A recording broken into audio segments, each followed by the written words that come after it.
Argentina ഈ world കപ്പിൽ തങ്ങളുടെ ആദ്യത്തെ മത്സരത്തിന് ഇറങ്ങാൻ പോവുകയാണ് എഗെയിൻസ്റ്റ് അൾജീരിയ. ഫിഫ റാങ്കിങ്ങിൽ 1-ാം സ്ഥാനക്കാരും 28-ാം സ്ഥാനക്കാരും തമ്മിലുള്ള പോരാട്ടം.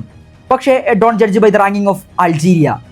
ഈ വേൾഡ് കപ്പിന് തൊട്ട് മുന്നോടിയായിട്ടാണ് അർജന്റീന ഫിഫ റാങ്കിങ്ങിൻ്റെ 1-ാം സ്ഥാനത്തേക്ക് കടന്നു വരുന്നത്.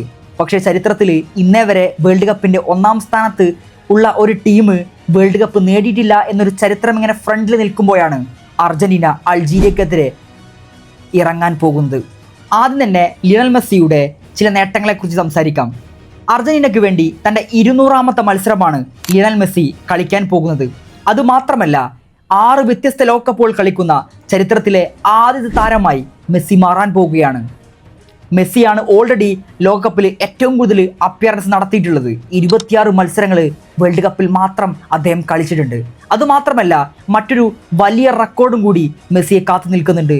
എന്താണെന്ന് വെച്ചാൽ ക്ലോസയുടെ 16 ഗോൾ എന്നുള്ള വേൾഡ് കപ്പിൽ ഏറ്റവും കൂടുതൽ ഗോൾ നേടിയ താരമെന്ന റെക്കോർഡ് അത് മെസ്സിക്ക് മറികടക്കാൻ സാധിക്കുമോ എന്നുള്ളതാണ്. കാരണം അദ്ദേഹം 13 ഗോളുകൾ ഓൾറെഡി നേടിക്കഴിഞ്ഞിട്ടുണ്ട്. ഇനി ഒരു 3 ഗോളുകൾ കൂടി നേടാൻ മെസ്സിക്ക് സാധിച്ചാൽ, മേ ബി ഒരു 4 ഗോളെങ്കിലും നേടാൻ സാധിച്ചാൽ അദ്ദേഹം ആ റെക്കോർഡും കൂടി മറികടക്കും എന്നുള്ളതാണ്. ആദ്യം തന്നെ എന്തുകൊണ്ടാണ് അൾജീരിയയെ നമ്മൾ അണ്ടർ എസ്റ്റിമേറ്റ് ചെയ്യരുത് എന്ന് പറയാനുള്ള കാരണം, ഒന്നാമത്തെ കാരണം അവർ ഈ ഫ്രണ്ട്ലി മത്സരത്തിൽ വേൾഡ് കപ്പിന് തൊട്ട് മുന്നോടിയായിട്ട് നടന്ന ഫ്രണ്ട്ലി മത്സരത്തിൽ നെതർലാൻഡ്സിനെ അവർ പരാജയപ്പെടുത്തിയിട്ടുണ്ട്. അതുമാത്രമല്ല ആഫ്കോണിൽ നൈജീരിയക്കെതിരെയുള്ള ഒരൊറ്റ പരാജയം മാറ്റി നിർത്തിയാൽ 24 മത്സരങ്ങളിൽ അൺബീറ്റൻ സ്ട്രൈക്കാണ് അൾജീരിയ നടത്തിക്കൊണ്ടിരിക്കുന്നത്.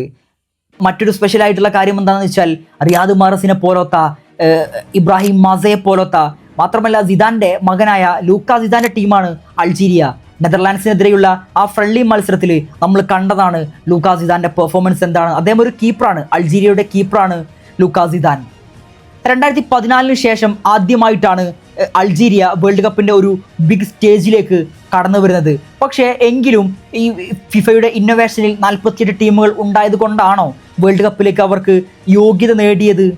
ഒരിക്കലുമല്ല.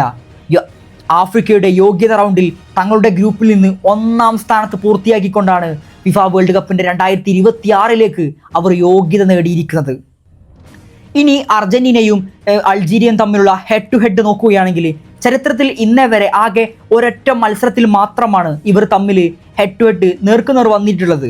അതിൽ 4-3 അർജന്റീന വിജയിക്കുകയാണ് ഉണ്ടായിരുന്നത്. അത് 2007 അതിൽ തന്നെ ലിയണൽ മെസ്സിയാണ് ഇരട്ട ഗോളുകൾ നേടിയിട്ടുണ്ടായിരുന്നത്. ആ ഇരട്ട ഗോളുകളാണ് ലിയണൽ മെസ്സിയുടെ ചരിത്രത്തിലെ ആദ്യത്തെ അർജന്റീന ജേഴ്സിയിൽ നേടുന്ന ഇരട്ട ബ്രേസ്. ഇനി അർജന്റീനയെക്കുറിച്ച് നോക്കുകയാണെങ്കിലോ 2022 ഫിഫ വേൾഡ് കപ്പിൻ്റെ ഫൈനൽ മത്സരത്തിന് ശേഷം വെറും 13 ഗോളുകൾ മാത്രമാണ് അർജന്റീന ഡിഫൻസ് കൺസീഡ് ചെയ്തിട്ടുള്ളത്. അതൊരു ഗ്രേറ്റ് അച്ചീവ്മെൻ്റ് ആണ്, ഒരു ഗ്രേറ്റ് നേട്ടമാണ് അർജന്റീനയെ സംബന്ധിച്ച്. ലിയണൽ മെസ്സിയും മാർട്ടിനസും അൽവാരസും അടങ്ങുന്ന അർജന്റീനയുടെ മുന്നേറ്റം എത്രത്തോളം ശക്തരാണോ അത്രയും ശക്തരാണ് അർജന്റീനയുടെ ഡിഫൻസും. അത് റൊമേറോയും എമിലിയാനോ മാർട്ടിനസും ഒക്കെ നയിക്കുന്ന ഡിഫൻസും അത്രത്തോളം ശക്തമാണ്. എന്നാൽ ഇപ്പോൾ അർജന്റീന ആരാധകരെ സംബന്ധിച്ച് ഒരു നിരാശപ്പെടുത്തുന്ന ഒരു വാർത്ത വന്നിട്ടുണ്ട്. എമിലിയാനോ മാർട്ടിനസിന് അദ്ദേഹത്തിന് ഒരു പരിക്ക് പറ്റിയിരിക്കുകയാണ്.